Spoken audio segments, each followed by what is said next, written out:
First, I would like to thank the organizer for the invitation and the hospitality. I'm Wang Yao from the University of Hong Kong. So this will be a theory talk, the only one of today. So I will discuss the topic of Valley optoelectronics in two-dimensional transition metal dichalcogenides. This is a brief outline of my talk. In the first part, I will just introduce the Valley physics that arises from inversion symmetry breaking in 2D crystals. And in the second part, I will discuss the spin-valley coupled physics in monolayer transition metal dichalconite. And in the last part, I will discuss the interplay of spin-valley and the layer pseudospins in bilayer transition metal dichalconite. Okay, so valley simply refers to the degenerate energy extrema of Bloch bands in momentum space, which naturally occurs in many semiconductors like silicon and aluminum arsenide. In particular, in the recently emerged family of two-dimensional crystals like graphene, boronitride, and moly disulfide, they all have 2D hexagonal crystals. So the corners of the hexagonal first brilliant zones are all high symmetry points where you should expect a band extrema. So then this gives rise to the valley degrees of freedom, valley index of carriers. Like in graphene and in these three materials, the conduction band minimum and the valence band maximums all happens to locate at these so-called K points. Among the 6 corners, they can be divided into 2 groups. So each 3 of them are equivalent. So you actually have 2 inequivalent valleys, which form a time reversal pair of each other. And because the valleys are well separated from each other in the momentum space, so people expect that intervalley scattering is relatively weak.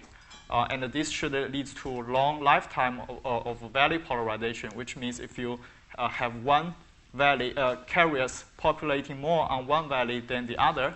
So such a valley polarization is an analog of the spin polarization. You can have 2 such valley polarizations. And the fact that the expectation that long valley lifetime motivate people to think about the possibility of using this valley polarization to encode information, just like what you do with spin in spintronics. So this gives rise to the idea of valleytronics. And then the outstanding question is how do we distinguish these 2 inequivalent valley configurations? And how do we control the dynamics of valley index to process information? So to look at this, let's first see what lessons we can learn from the control of spin in spintronics. Okay? So in order to control such an internal degree of freedom of carrier, it should be associated with physical properties that allow you to couple it to external field to manipulate the dynamics. Spin has a magnetic moment, so it couples to magnetic field. And if you have spin-orbit coupling, this gives rise to spin Hall effect that allows you to electrically separate the spin. And also in semiconductor like gallium arsenide, we know that interband transitions is associated with the spin-dependent optical transition selection rule that allows you to optically generate and detect the spin polarizations. My earlier work with Chen Niu and Dixiao showed that once you break the inversion symmetry in the 2D hexagonal crystals, the time reversal pair of valleys can acquire this similar set of properties so that you can control valley index in ways similar to the manipulation of spins in conventional semiconductor. And the key quantities allows you to have these physical properties are the Barry curvature and orbital magnetic moment. So these are this describes the Barry phase effect of Bloch electrons. And let me give a very brief introduction of these quantities. So if we look at the semi-classical dynamics of electrons in solids, considering a wave packet, then the equation of motion of this wave packet in the real space and the momentum space can be derived. These terms are just the textbook terms, the Lorentz force, the velocity by the first derivative of dispersion. Then if you are careful enough, you will also find these extra terms, where this omega is a pseudovector that is defined from the periodic part of the Bloch function. And you can see that it gives rise to Hall effect over carriers. Just imagine we have an electric field applied in the 2D plane. Then K dot will be collinear to the electric field.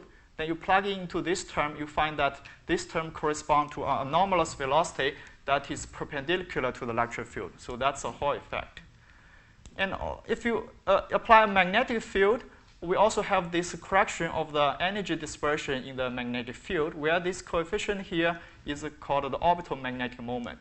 It arises from a self-rotating motion of the electron wave packet, which you can also define. It's a pseudo-vector defined from the periodic part of the Bloch function. When you have this term, actually this term is everywhere in the like in semiconductor. We have the electron G factor, which is not 2. That actually comes from the fact that spin up and spin down electrons have opposite orbital magnetic moment. So that renormalizes electron spin Zeeman energy in the magnetic field, which changes the effective G factor. Okay, so now we have two pseudo-vector quantities, Baryk curvature and the magnetic moment, and they are dictated by some symmetry considerations. Like on the time reversal, they are both odd, and on the spatial inversion operation, they have even parity. So when you have both symmetries, their effect will typically vanish. And our motivation here is to look for physical quantities to distinguish a time reversal pair of values. So then these pseudo-vector quantities, Baryk curvature and magnetic moment, are actually good candidate because they transform odd on the time reversal operation. So that means the two values can actually have opposite values of omega and m, provided that you break the inversion symmetry in the system. Okay? So let's consider a simple model, graphene, but applied with a staggered sublattice potential where A lattice has higher energy than B lattice.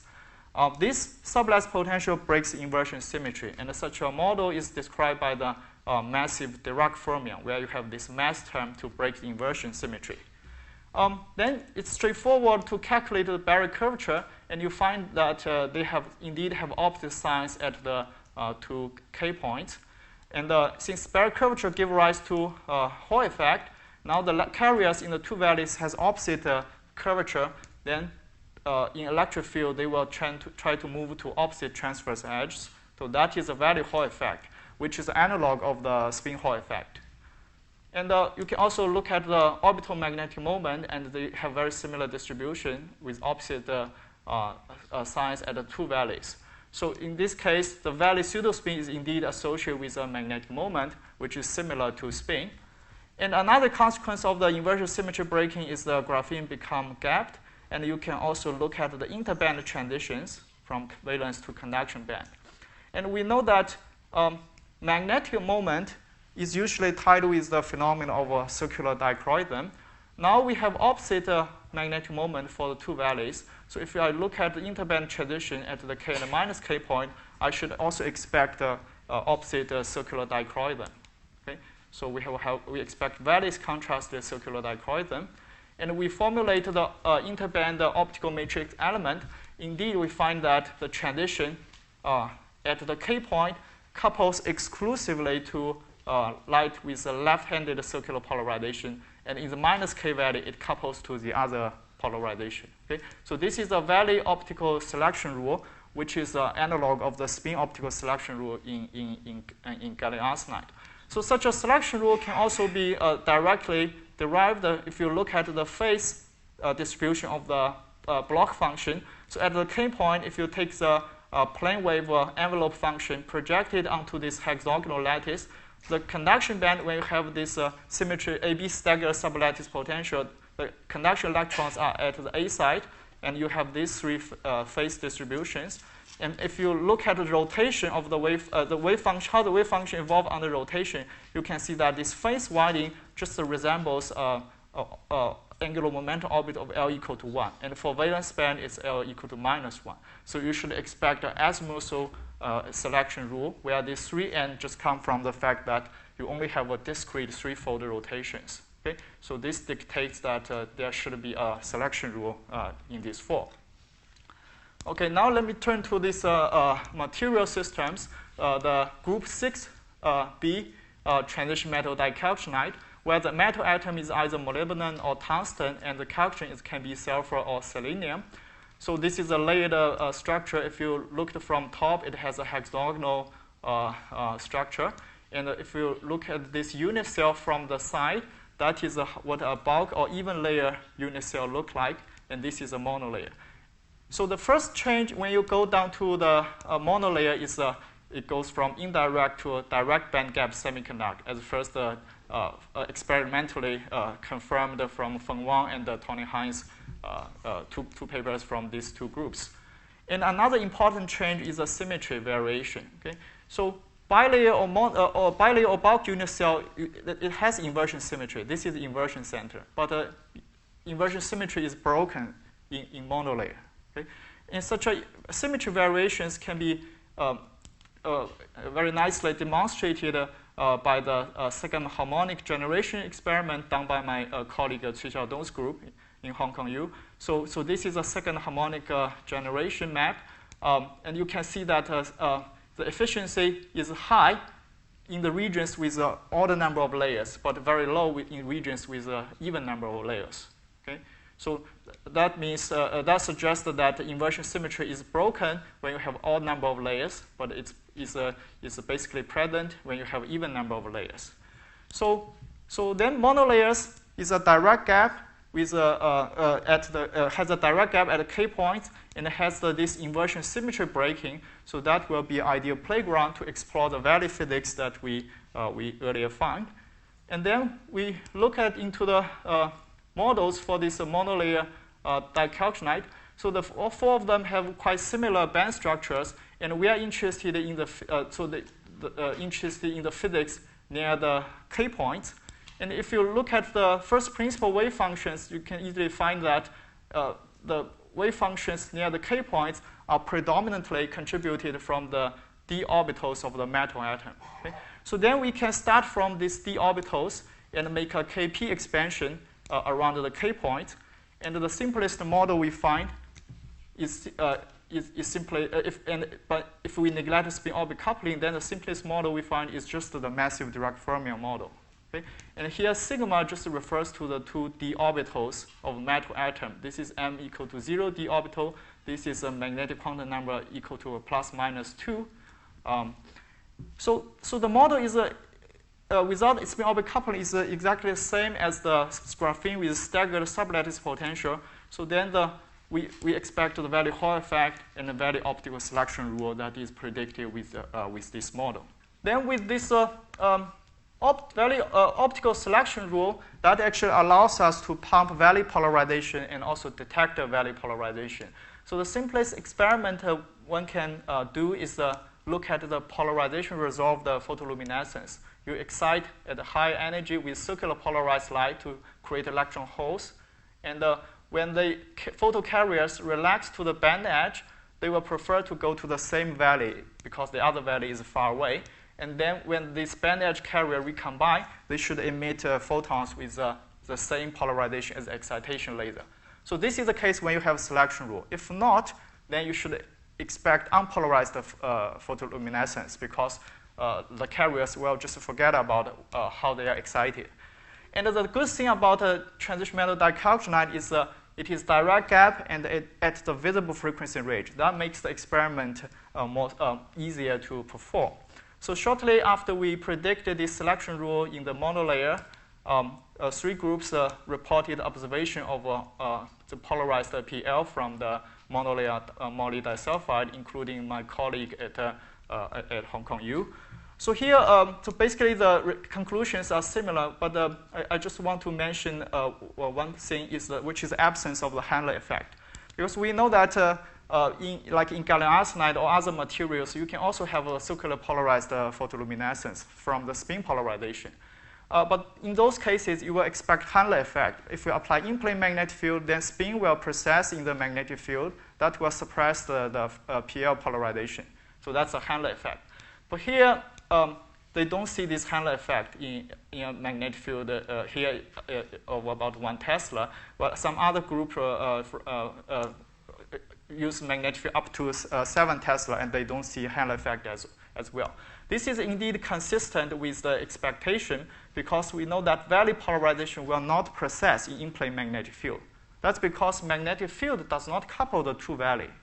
That's a difference from spin. So you won't see the PL suppression. So this could be a kind of support the interpretation of this polarized PL as a consequence of a valley selection rule.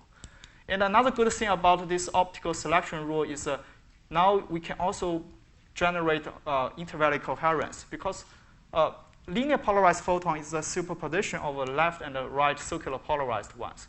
So if this excite K and this excite minus K, their coherent superposition should excite a coherent superposition at the two valleys.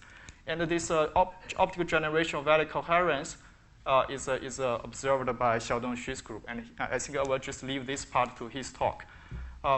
So this is basically what you can do with this valley optical selection rules. So you orient the valley pseudospin of electron hole pair or that of exton or tryons. Here I use this Bloch sphere to illustrate this. The north pole is simply you have electron hole pair localized in valley K, and you can access this state using left-handed circular polarized light. And the south pole is a pair in the other valley, and you use the other polarization. And the equator is a linear coherent superposition of two valleys, which you can access with a linearly polarized light with a different polarization angle. Then you can move around the equator. Okay? So at this step, what we can do is to orient the valley pseudospin of exctons. But learning from the experience of optical control of spin in gallium arsenide, we know that these form the basis to further control the valley pseudospin of a single of electrons or holes using this exton tryon as excited state. So that could be the next generation of experiment to pursue. Okay, and also here I want to briefly mention bilayer. So in monolayer, the inversion symmetry breaking is structural. But bilayer graphene or molybdenum transition metal dicalcinide actually has inversion symmetry. But you can break them if you apply a perpendicular electric field. So this allows you to controllably switch on and off the inversion symmetry. And this should induce so then you can have a valley-dependent physical properties just induced by a perpendicular electric field. Okay? So you can use the electric field to tune the sign and the magnitude of this magnetic moment and the barrier curvature. And in bilayer MOS2 field effect transistor, Xiaodong Xu's group has observed some signature of the tuning of this valley-dependent physical properties. So now I would like to move on to the second part of the talk about the spin valley coupled physics in monolayer. One of the most important properties of the dicalcinide is the spin orbit coupling, because it is the d orbitals of the transition metals, which have very strong spin orbit coupling. So before going to the details, let's look at what symmetry tells us about the form of spin orbit coupling. So we know that this monolayer has a mirror symmetry about this metal atom plane. Okay, so then let's consider the requirement by the mirror symmetry. If we have an in-plane spin and its mirror image is a spin in the opposite direction, so then the mirror symmetry dictates that these two should have the same energy. So that means I cannot have a in-plane Zeeman splitting. Okay? But this does not apply to the outer plane, because the outer plane spin, its mirror image is itself. So in the presence of a mirror symmetry in 2D crystals, the spin orbit coupling should be in the outer plane direction. Okay? And then we have this, let's look at inversion symmetry and time reversal symmetry. They put a requirement on this coefficient. Time reversal symmetry requires this to be an odd parity function, and the inversion requires it to be an even function. So now we are at a situation with mirror symmetry, time reversal symmetry, and the broken inversion symmetry in monolayer. So that dictates that this form of the spin orbit coupling, this will be the leading order effect. So if we look at what does this means for this multi-valley band structure, that's actually an effective coupling between the valley index and the spin index, because here the spin splitting should have opposite sign compared to the other valley. Okay, so effective coupling between the two index. And now back to the model. We can just find such a spin-valley coupling just by adding the on-side spin-orbit coupling term for the d orbitals. So that will be the leading order effect. And because the conduction band is from the m equal to 0 d orbital, so in the leading order effect, it does not have this coupling. But the valence band is m equal to plus minus 2 d orbitals. So the leading order effect is for the valence band. We have this spin-valley coupling. And calculation shows that this is very large, 150 milli-electron volt in molybdenum dicalcinide and over 400 milli-electron volt in tungsten dicalcinide. But then if you consider other corrections to this model, like the small component of p orbitals, and also some perturbative coupling to remote d band, we also find the spin-valley coupling of electrons in the order of a few to several tens of milli-electron volt. So, but the form is again dictated by symmetry. And quite interestingly, so we have two origins for this conduction band spin-valley coupling, and they actually give rise to different signs of the conduction band spin splitting relative to that of the valence band. So for the tungsten dicalcinide, we expect the calculation find that the coupling to d orbitals, remote d orbitals, are more important because that's a 5D shell, and then we have this kind of arrangement for the spin for the spin index. And for molybdenum dicalcinide, it's more likely that the p orbital contributions dominate in the conduction band spin-valley coupling. So you actually have sign reversals from these two different material. Okay, and the important consequence of this spin-valley coupling is it will protect the spin and the valley polarization. So just imagine if we want to first look at the intra-valley spin flip. That will cost this much energy. Okay, so it will be difficult. And the spin-conserved valley flip will also cost this much energy. It will also be suppressed. What conserves the energy is the simultaneously flip of spin and valley, but that will require a matrix element that put more constraint on what, like atomically sharp magnetic scatter, or you have the transverse spin-orbit coupling in the system. So this is expected to be weaker compared to the other process. If you, the matrix element of the other process. So we expect spin or valley lifetime could be long because of this spin valley locking. And another important consequence is the valley Hall effect I mentioned earlier is now simultaneously a spin Hall effect because if you have Fermi energy line here, then in one valley you only have spin up, in the other valley you have spin down. So valley Hall effect is also a spin Hall effect. And the valley optical selection rule now also becomes a spin-dependent optical selection rule because so still left-handed light excite one valley only, but depending on where you excite in energy, you either excite spin-up carriers in K-valley or spin-down carriers in K-valley. So you both have the spin selection and the valley selection because of this spin-valley coupling. And if we combine this optical selection rule and the Hall effect, we can have the so-called photo-induced valley and spin Hall effect. So in this case, just imagine we excite with the left-handed circular polarized light. That will create electron holes in one valley. And these carriers will move in an in-plane electric field because they all have a barrier curvature, so they will contribute to Hall current. Okay? So this will be a charge Hall current because this circular polarized light breaks the time reversal symmetry. If you use the other polarization, then the Hall voltage will also flip sign.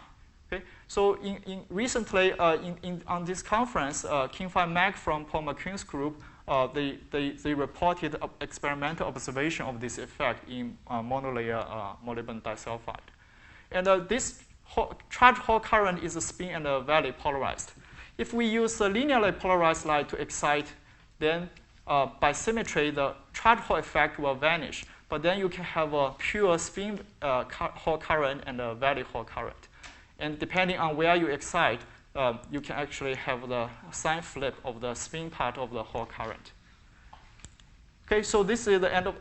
Now I would like to go to the third part of the talk about bilayer the interplay of the three spin or pseudospins. The dicalculator in bulk form is AB stack. That means the neighboring layers are 180 rotation of each other. And by this 180 rotation, it actually switch K and the minus K value. So in monolayer, we have this spin value coupled band edge. But then you consider two neighboring layers. Because of this relative 180 rotations, you can see that the spin splitting not only have this valley dependence, it will also have this layer dependence. Okay? Because this actually corresponds to this value, but you rotated it because of this relative because of this AB stacking order. So if we introduce this tau to describe a valley index, sigma to describe the layers index, then effectively this valley and the layer dependent spin splitting because of the AB stacking order manifest as an effective coupling between all the three index: the layer pseudospin, the valley pseudospin, and the real spin. Okay? And this lambda, that is the spin-orbit coupling strength, which is 150 MeV or 400 MeV in tungsten for the valence band, which is a very large effect. So one effect of this coupling is it will suppress interlayer hopping. Because interlayer hopping conserves spin and in-plane momentum, so it can only happen between this state and the states here, which is at a different energy. Okay? So the energy cost for the interlayer hopping is this large, and the hopping amplitude is actually smaller than the energy cost. So the interlayer hopping will get largely suppressed. And you can do a naive LDA calculation to check this. This is without spin-orbit coupling. Then you can see as we go to higher number of layers, you can see the effect of interlayer hopping, which split the band to 2, 3, 4, both at the gamma and the K point. But if you turn on the spin-orbit coupling, the gamma point is essentially similar to this case, but the spin splitting pattern in the valence band at the K point, you can see it's almost the same as the monolayer. So that is actually because of the interlayer hopping effect is suppressed by the spin-orbit coupling, which is in the form of the valley, layer, and the spin coupling, the term I previously discussed. And there has been some evidence of this so this is an experiment by Cui Xiaodong's group in Hong Kong U. So they looked at the photoluminescence, which they can resolve the two peaks A and B, which is a direct transition at the K point from the split valence band top. And they find that the energy separation between this A and B peak is largely a constant with the number of layers. So that is consistent with the expectation of interlayer hopping is suppressed. And from this calculation, you may also notice that the conduction band edge at the K point, you also don't see much interlayer coupling effect. This is easy to understand. That's because at the conduction band from the m equal to 0 d orbitals. So if you consider the interlayer nearest neighbor hopping, interlayer hopping, because of the rotation symmetries and the projection of this phase factor, the leading order terms of the interlayer hopping simply vanishes. And so this is in contrast to the situation in valence band where the leading order term is there. But then if we consider those residue hopping effect because of those p orbitals, it turns out that it is much smaller compared to the conduction band spin orbit coupling. So in the conduction band case, we also have the interlayer hopping much suppressed by the spin orbit coupling, and this is also the case for the valence band. So for these band edge carriers near K point, this is we have this very simple effective model. This is a spin orbit coupling effect, which manifests as the coupling between the three spin and the pseudospins. This is interlayer hopping. You still write it there. It's simply the magnitude of T is much smaller compared to the magnitude of spin orbit coupling. And then the Bloch states near K points will have a very strong layer polarization because this term dominates. And this layer polarization will depend on spin and valley index. So basically, you should, near the K and the minus K point, we just expect two sets of bands in the bilayer, which are localized respectively largely in the two opposite layers. So this is in the upper layer, this is in the lower layer. And if you look at the layer polarizations for the valence band edge, it's about 85% in molybdenum dicalcinide or over 95% in tungsten dicalcinide. And the layer polarization for the conduction band is even larger, nearly 1. That's because the ratio between the spin-orbit coupling and the hopping is even larger. Okay? So because the states are strongly polarized in individual layer, then many physics of the monolayer can be inherited by the bilayer for the carriers near the K valleys. For example, we will still expect the spin Hall effect contributed from the upper and the lower layers in this case. The valley Hall effect will vanish because bilayer has the inversion symmetry. And the optical selection rule in the monolayer is also largely inherited by the direct transitions at K valleys. So those direct Sikh transitions are the one inherited from monolayer, and these weaker cross transitions are due to the fact that the layer polarization is not perfect. There is small component, about 10% of it. And if we look at the band edge carriers, we basically have the spin index of the carrier locked to the layer index, right? If you look at the states at the K valley, we have two, both spin up and down, but they are localized in opposite layers. And the same situation in the other valley. So the two are time reversal of each other. So we have spin locked to the layer index in the bilayer for carriers near the K points. And then this will give rise to a magnetoelectric effect because layer polarization is essentially electric polarization in the perpendicular direction. That couples to the electric field. And then spin couples to magnetic field. So here is the case if we initialize the states on a layer polarization, then this layer polarization will oscillate in magnetic field. And if we initialize spin polarization, this will process in the magnetic field, but then you can use electric field to tune the precession frequency and the amplitude of the spin precession. And here you may notice some signature of the beating patterns when both electric field and magnetic field are switched on. That is actually come from the fact that the precession frequencies depend on which valley you are in. This can be easily understood if we note that this spin up and down state in one valley, it couples both to electric field and magnetic field, but in different ways. Okay? So here the blue arrows are the effective field that's generated by the magnetic field on this pair of a spin doublet. So they have the same sign in the two valleys.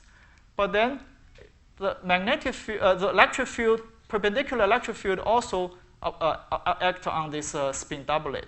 But because of the symmetry, it has opposite signs.